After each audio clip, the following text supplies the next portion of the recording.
आज सुनते हैं भैया दूज की पौराणिक कथा।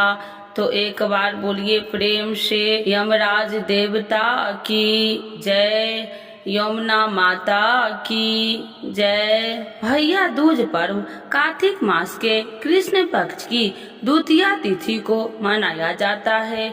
इस दिन बहनें रोली एवं अक्षत से अपने भाई का तिलक करे, उसके उज्जवल भविष्य के लिए आशीष देती है।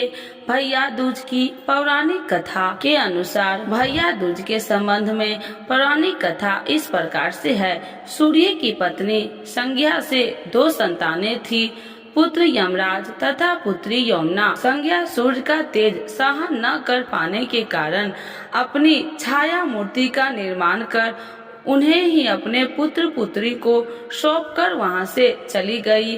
छाया को यम और यमुना से अत्यधिक तो नहीं था, किंतु यमुना अपने भाई यमराज से बड़ा स्नेह करती थी। यमुना अपने भाई यमराज के यहाँ प्रायः जाती और उनके सुख दुख की बातें पूछा करती थी तथा यमुना यमराज को अपने घर पर आने के लिए भी आमंत्रित करती, किंतु व्यवस्था तथा अत्यधिक दायित्व के कारण वे उसके घर न जाते थे। एक बार कार्तिक शुक्ल पक्ष द्वितीया को यमराज अपनी बहन यमुना के घर अचानक जा पहुँचे।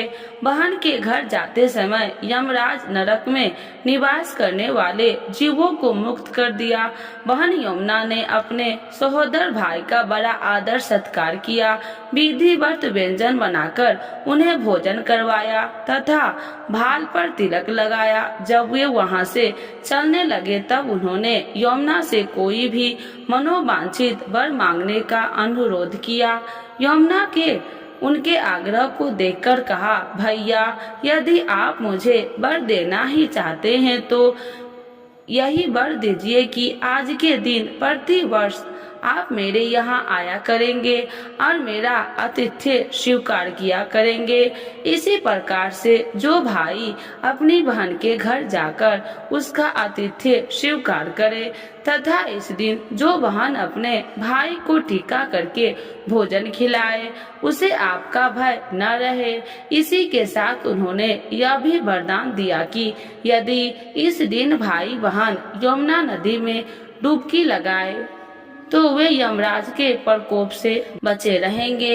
यमुना की प्रार्थना को यमराज ने स्वीकार कर लिया। तभी से बहन भाई का यह त्योहार मनाया जाने लगा। भैया दूज त्योहार का मुख्य उद्देश्य भाई बहन के मध्य सद्भावना तथा एक दूसरे के प्रति निष्ठ कपट प्रेम को प्रोत्साहित करता है। प्रेम है भैया दूज के दिन 5 दिनों तक चलने वाली दीपावली उत्सव का समापन भी हो जाता है। इस दिन अगर अपनी बहन न हो तो ममेरी, फुफेरी या मौसेरी बहन को उपहार देकर ईश्वर का आशीर्वाद प्राप्त कर सकते हैं। जो पुरुष यम द्वितीया को बहन के हाथ का खाना खाता है उसे धर्म, धन, अर्थ, आयुष और विधिवत प्रकार के सुख मिलते हैं। साथ ही यम द्वितीया के दिन शाम को घर में बत्ती जलाने से पहले घर के बाहर 4 बत्ती से युक्त दीपक जलाकर दीपदान करना भी फलदायी होता है। भैया दूज एवं रक्षाबंधन के बीच समानता व अंतर है। भैया दूज एवं रक्षाबंधन दोनों ही भाई व बहन के बीच मनाया जाने वाला पर्व है। दोनों में पूजा करने के नियम भी लगभग समान ही है। रक्षाबंधन में बहनें अपने भाई की कलाई पर रक्षा सूत्र बांधती है, जबकि भैया दूज के दिन माथे पर तिलक लगाती है। भैया दूज पर भाइयों का अपनी वैवाहित बहनों के घर जाकर तिलक लगवाते हैं, जबकि रक्षाबंधन के दिन बहनें अपने भाई के घर आकर राखी रक्षा सूत्र बांधती है। तो एक बार बोलिए प्रेम से यमराज देवता की जय, यमुना माता की जय। अब आइए सुनते हैं चित्रगुप्त की कथा। यम द्वितीया, कार्तिक द्वितीया अथवा भैया दूज पर, यम द्वितीया, कार्तिक द्वितीया अथवा भैया दूज पर श्री चित्रगुप्त जी की सुनी जाने वाली पौराणिक कथा पूजन एवं विधि। एक बार युधिष्ठिर भीष्म जी से बोले, हे पितामह, आपकी कृपा से मैंने धर्म शास्त्र सुने, परंतु यम द्वितीया का क्या पुण्य है, क्या फल है, यह मैं सुनना चाहता हूँ। आप कृपा करके मुझे विस्तार पूर्वक कहिए। भीष्म जी बोले, तूने अच्छी बात पूछी है, मैं उस उत्तम व्रत को विस्तार पूर्वक बताता हूँ। कार्तिक मास के उजले चैत्र के अंधेरे की पक्ष जो द्वितीया होती है वह यम द्वितीया कहलाती है। युधिष्ठिर जी ने बोले, उस कार्तिक के उजले पक्ष की द्वितीया में किसका पूजन करना चाहिए और चैत्र महीने में यह व्रत कैसे हो, इसमें किसका पूजन करे। भीष्म जी बोले, हे युधिष्ठिर, पुराण संबंधित कथा कहता हूँ, इसमें संशय नहीं है कि इस कथा को सुनकर प्राणी सब पापों से छूट जाता है। सतयुग में नारायण भगवान से, जिनकी नाभि में कमल है, उससे 4 मुंह वाले ब्रह्मा जी उत्पन्न हुए, जिनसे वेद वेता भगवान के चारों वेद कहे। नारायण बोले, हे ब्रह्मा जी, आप सबकी तिर्य अवस्था रूप और योगनियों की गति हो, मेरी आज्ञा से संपूर्ण जगत को शीघ्र रचो। हरि के ऐसे वचन सुनकर हर्ष से पुलकित हुए ब्रह्मा जी ने मुख से ब्राह्मणों को, बहुओं से क्षत्रियों को, जंगाओं से वैश्य को और पैरों से शूद्र को उत्पन्न किया। उनके पीछे देव, गंधर्व, दानव, राक्षस, सर्प, नाग, जल के जीव, स्थल के जीव, नदी, पर्वत और वृक्ष आदि को पैदा कर मनु जी को पैदा किया। इनके बाद दक्ष प्रजापति को पैदा किया और तब उनसे आगे और सृष्टि उत्पन्न करने को कहा। दक्ष प्रजापति से 60 कन्याएं उत्पन्न हुई, जिनमें से 10 धर्मराज को, 13 कश्यप को, 27 चंद्रमा को दी। कश्यपति जी से देव, दानव, राक्षस, इनके सिवाय और भी गंधर्व, पिशाच, गौ और पक्षियों की जाति पैदा हुई। धर्मराज को धर्म प्रधान जानकर सबके पितामह ब्रह्मा जी ने उन्हें सब लोकों का अधिकार दिया और धर्मराज से कहा कि तुम आलस त्याग कर काम करो। जीवों ने जैसे जैसे शुभ व अशुभ कर्म फल दिए हैं, उसी प्रकार न्याय पूर्वक वेद शास्त्र एवं कही विधि के अनुसार कर्ता को कर्म का फल दो और सदा ही मेरी आज्ञा का पालन करो। ब्रह्मा जी का आज्ञा सुनकर बुद्धिमान धर्मराज ने हाथ जोड़कर सबके परम पूज्य ब्रह्मा जी को कहा, हे प्रभु, मैं आपका सेवक निवेदन करता हूँ कि इस सारे जगत के कर्मों का विभाग पूर्वक फल देने की जो आपने मुझे आज्ञा दी है वह एक महान कर्म है। आपकी आज्ञा शिरोधार कर मैं यह काम करूँगा जिसके कि कर्ताओं को फल मिलेगा, परंतु पूरी सृष्टि में जीव और उनके देवी अनंत है। देश काल ज्ञात अज्ञात आदि वेदों से कर्म भी अनंत है। उनमें कर्ता ने कितने किए, कितने भागे, कितने शेष है और कैसा उनका भोग है, तथा इन कर्मों के भी मुख्य व गणों वेद से अनेक हो जाते हैं। एवं कर्ता कैसे किया, स्वयं किया या दूसरे की प्रेरणा से किया, आदि कर्म चक्र महागहन है। अतः मैं अकेला किस प्रकार इस भार को उठा सकूंगा, इसीलिए मुझे कोई ऐसा सहायक दीजिए जो धार्मिक, न्याय, बुद्धिमान, शीघ्रकारी, लेख कर्मे, विज्ञ, चमत्कारी, तपस्वी, महान निष्ठा और वेद शास्त्र का ज्ञाता हो। धर्मराज के इस प्रकार प्रार्थना पूर्वक किए हुए कथन को विधाता सत्य जान मन में प्रश्न हुए और यमराज का मनोरथ पूर्ण करने की चिंता करने लगे कि उक्त सब गुणों वाला ज्ञानी लेखक पुरुषों होना चाहिए। उसके बिना धर्मराज का मनोरथ पूर्ण न होगा। तब ब्रह्मा जी ने कहा, हे धर्मराज, तुम्हारे अधिकार में मैं सहायता करूंगा। इतना कह ब्रह्मा जी ध्यान मग्न हो गए। उसी अवस्था में उन्होंने 1000 वर्ष तक तपस्या की। जब समाधि खुली तब अपने सामने श्याम रंग, कमल नयन, शंख की सी गर्दन, कूट सिर, चंद्रमा के समान मुख वाले कमल दबात और पानी हाथ में लिए हुए महाबुद्धि देवताओं का मान बढ़ाने वाला धर्म के विचार में परवीन लेखक कर्म और महा चतुर पुरुष को देख उसने पूछा कि तू कौन है। तब उसने कहा, हे प्रभु, मैं माता पिता को तो नहीं जानता हूँ, किंतु आपके शरीर से प्रकट हुआ हूँ। इसीलिए मेरा नामकरण कीजिए और कहिए कि मैं क्या करूँ। ब्रह्मा जी ने इस पुरुष के वचन सुन अपने हृदय से उत्पन्न हुए उस पुरुष को हंस कर कहा, तू मेरी काया से प्रकट हुआ है, इससे मेरी काया में तुम्हारी स्थिति है, इसीलिए तुम्हारा नाम कायस्थ चित्रगुप्त है। धर्मराज के पूर्व में प्राणियों के शुभाशुभ कर्म लिखने में उसका तू सखा बने, इसीलिए मेरी उत्पत्ति हुई है। ब्रह्मा जी ने चित्रगुप्त से यह कहकर धर्मराज से कहा, हे धर्मराज, यह उत्तम लेखक तुझको मैं दिया है, जो संसार में सब कर्म सूत्र की मर्यादा पालने के लिए। इतना कहकर ब्रह्मा जी अंतर्ध्यान हो गए।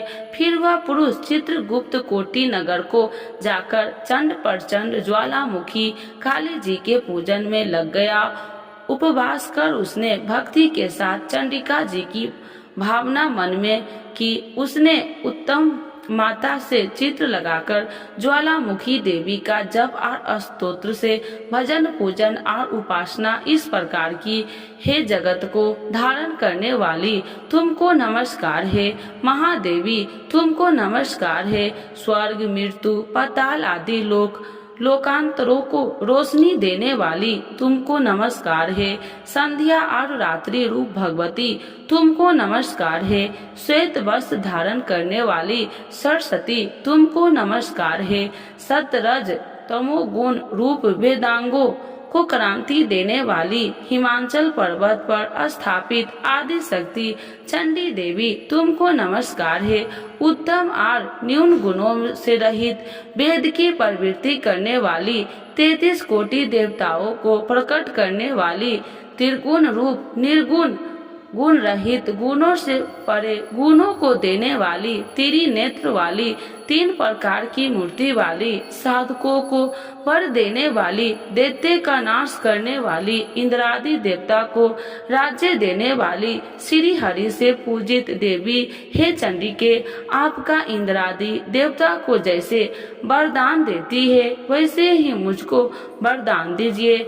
मैंने लोगों के अधिकार के लिए आपकी स्तुति की है, इसमें संशय नहीं है। ऐसी स्तुति को सुन देवी ने चित्रगुप्त जी को वर दिया। देवी जी बोले, हे चित्रगुप्त, तूने मेरा आराधना पूजन किया, इससे मैंने आज तुमको वर दिया कि तू परोपकार में कुशल, अपने अधिकारों में सदा स्थिर और असंख्य वर्षों की आयु वाला होगा। यह वर देकर दुर्गा देवी जी अंतर्ध्यान हो गई। उसके बाद चित्रगुप्त धर्मराज के साथ उनके स्थान पर गए और वे आराधना करने लगे। योग्य अपने आसन पर स्थिर हुए। उसी समय ऋषियों में उत्तम ऋषि सुशर्मा, जिसको संतान की चाहना थी, ने ब्रह्मा जी को आराधना किया। तब ब्रह्मा जी ने प्रसन्नता से उसकी इंद्रावती नाम की कन्या को पाकर चित्रगुप्त के साथ उसका विवाह किया। उस कन्या से चित्रगुप्त के 8 पुत्र उत्पन्न हुए, जिनका नाम ये है: चारु, सुचारु, चित्र, मतिमान, हिमवान, चित्रचारु, अरुण और 8वीं अति निंदीय। दूसरी जो मनु की कन्या दक्षिण चित्रगुप्त से विवाहित गई, उसके 4 पुत्र हुए। उनके भी नाम सुनो: भानु, विभानु, विश्वभानु और ये भानु। चित्रगुप्त के ये 12 पुत्र विख्यात थे, पृथ्वी तल पर विचरे। उनमें से चारु मधुराजी को गए और वहां रहने में मथुरा हुए। हे राजन, सुचारु गौर बंगले को गए। उसमें वे गौर हुए। चित्रभट नदी के पास के नगर को गए। इसमें वे भटनागर कहलाए। श्रीवास नागर के भानु बसे। इसमें वो श्रीवत्सय कहलाए। हिमवान अम्बा दुर्गा जी की आराधना कर अम्बा नगर में ठहरे। इसमें वह अमटस कहलाए। सखसेन नगर में अपनी भाया के साथ मतीवान गए। इसमें वो सूर्य ध्वज कहलाए और उनके स्थानों में बसे अनेक जाति कहलाए। उस समय पृथ्वी पर एक राजा जिसका नाम सौदास था सौराष्ट्र नगर में उत्पन्न हुआ। वह महा पापी परायण धन चुराने वाला पराई स्त्रियों में सशक्त महा अभिमानी चुगलखोर और पाप कर्म करने वाला था। हे राजन, जन्म से लेकर सारी पुण्य पर्यंत उसने कुछ ही धर्म नहीं किया। किसी समय वह राजा अपनी सेना लेकर उस वन में जहाँ बहुत हिरण आदि जीव रहते थे शिकार खेलने गया। वहाँ उसने निरंतर व्रत करते हुए एक ब्राह्मण को देखा। वह ब्राह्मण चित्रगुप्त और यमराज जी का पूजन कर रहा था। यम द्वितीया का दिन था। राजा ने पूछा, यमराज आप क्या कर रहे हैं? ब्राह्मण ने यम द्वितीया का व्रत सुनाया। यह सुनकर राजा ने वही उस दिन कार्तिक के महीने में शुक्ल पक्ष की द्वितीया को धूप तथा दीपादि सामग्री में चित्रगुप्त जी के साथ धर्मराज जी का पूजन किया। व्रत करके उसके बाद वह अपने घर में आया। कुछ दिन पीछे उसके मन को विस्मरण हुआ और वह व्रत भूल गया। याद आने पर उसने फिर से व्रत किया। संयोगपरांत काल संयोग से वह राजा सौदास मर गया। यमदूतों ने उसे दृढ़ता से बांधकर यमराज जी के पास पहुंचाया। यमराज जी ने उस घबराते हुए मन वाले राजा को अपने दूतों से पीटते हुए देखा तो चित्रगुप्त जी से पूछा कि इस राजा ने क्या कर्म किया है। उस समय धर्मराज का वचन सुन चित्रगुप्त जी बोले, इसने बहुत ही दुष्कर्म किए हैं, परंतु देव योग से एक व्रत किया है जो कार्तिक के शुक्ल पक्ष में यम द्वितीया होती है। उस दिन आपका और मेरा गंध चंदन फूल आदि सामग्री से एक बार भोजन के नियम से और रात्रि में जागने से पूजन किया है। हे देव, हे यमराज, इस कारण से यह राजा नरक में डालने योग्य नहीं है। चित्रगुप्त जी के ऐसा कहने से धर्मराज जी ने उसे छोड़ दिया और वह इस यम द्वितीया के व्रत के प्रभाव से उत्तम गति को प्राप्त हुआ।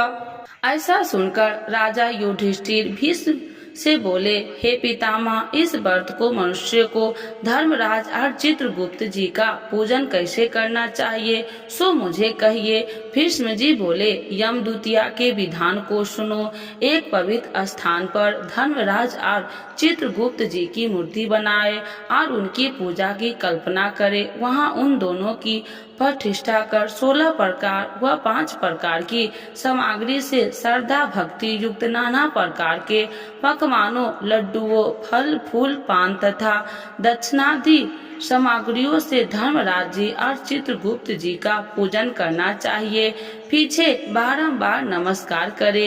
हे धर्मराज जी, आपको नमस्कार है। हे चित्रगुप्त जी, आपको नमस्कार है। पुत्र दीजिए, धन दीजिए, सब मनोरथ को पूर्ण कर दीजिए। इस प्रकार चित्रगुप्त जी के साथ श्री धर्मराज जी का पूजन कर विधि से दवात और कलम की पूजा करे। चंदन, कपूर, अगर और नैवेद्य, पान, दक्षिणादि सामग्रियों से पूजन करे और कथा सुने। बहन के घर भोजन कर उसके लिए धन आदि पदार्थ दे। इस प्रकार भक्ति के साथ यम द्वितीया का व्रत करने वाले पुत्र से युक्त होता है और मनोवांछित फलों को प्राप्त करता है। तो एक बार बोलिए प्रेम से, चित्रगुप्त महाराज जी की जय, यमराज जी की जय, यमुना माता की जय। आइए भक्तों, आज सुनते हैं भाई दूज या 3 नवंबर। नोट कर ले सही तिथि, शुभ मुहूर्त और महत्व। भैया दूज के साथ 5 दिवसीय दीपो उत्सव की शुरुआत होती है। इस पर्व को यम द्वितीया के नाम से भी जाना जाता है। इस दिन कारोबार साधक चित्रगुप्त जी की पूजा करते हैं। हिंदू धार्मिक पौराणिक कथाओं के अनुसार भैया दूज का पर्व यमराज और उनकी बहन के अटूट प्रेम का प्रतीक है। प्रतिवर्ष कार्तिक माह के शुक्ल पक्ष की द्वितीया तिथि को यम द्वितीया यानी भैया दूज मनाई जाती है, जिसे स्नेह, सौदाई व प्रेम का प्रतीक माना गया है। अब आइए जानते हैं भैया दूज 2024 में कब है।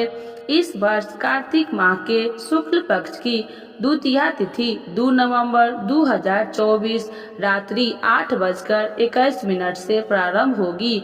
वही इसका समापन 3 नवंबर 2024 रात्रि 10:05 पर होगा। उदया तिथि को देखते हुए इस बार भैया दूज का पर्व 3 नवंबर 2024 रविवार के दिन मनाया जाएगा। वैदिक पंचांग के अनुसार भैया दूज मनाने के लिए तिलक करने का शुभ मुहूर्त 3 नवंबर 2024 दोपहर 1:10 पर प्रारंभ होगा। वही इसका समापन दोपहर 3:22 पर होगा। इस 2 घंटे 12 मिनट की अवधि में बहनें अपने भाई को तिलक कर सकती है। पौराणिक कथा के अनुसार कार्तिक माह की शुक्ल पक्ष द्वितीया तिथि पर यमराज अपनी बहन यमुना के घर गए थे। बहन ने अपने भाई का बड़ा आदर सत्कार किया, जिससे यम खुश हुए और बहन को वरदान दिया कि जो भी साधक कार्तिक माह की शुक्ल पक्ष द्वितीया तिथि पर यमुना में स्नान कर यम पूजा करेगा और इस शुभ मुहूर्त में बहन से तिलक करवाएगा, उसे मृत्यु के पश्चात यमलोक नहीं जाना पड़ेगा। भैया दूज पर करे आसान उपाय, घर में आएगी खुशहाली। पहला, भैया दूज के दिन बहनें भाई के साथ यमुना नदी में स्नान करें, जिससे घर में खुशहाली आएगी और भाई के साथ आपका रिश्ता और भी मजबूत होगा। भैया दूज के दिन भाई को बहन के घर जरूर जाना चाहिए और बहन अपने भाई को तिलक लगाकर खाना खिलाकर स्वागत करना चाहिए। ऐसा करने से दोनों के जीवन में खुशहाली बनी रहती है। इस दिन तिलक करते समय बहनें गंगा पूजे, यमुना को यमी पूजे, यमराज को सुभद्रा पूजे, कृष्ण को गंगा यमुना नीर बहे, मेरे भैया की आयु बढ़े का जाप करना चाहिए। इसे बेहद शुभ माना जाता है। भैया दूज के दिन बहनों को यमराज के नाम से चौमुखी दीपक जलाकर घर के बाहर रखना चाहिए। इससे भैया की आयु बढ़ती है। भैया दूज के दिन किसी गरीब या जरूरतमंद को खाना खिलाना चाहिए। ऐसा करने से भैया की आयु बढ़ती है और घर में खुशहाली आती है। भैया दूज पर पूजा करने के लिए सबसे पहले आटा के चौक बनाएं। इसके बाद भैया को इस चौके पर पूर्व की ओर मुंह करके बैठाएं और भाई के सिर पर फूल, पान, सुपारी और पैसा रखकर माथे पर तिलक करें। इसके बाद तिलक लगाने के बाद भैया के हाथों में कलावा बांधे और हमेशा रक्षा करने का संकल्प ले। इससे भाई बहन का प्यार बरकरार रहता है।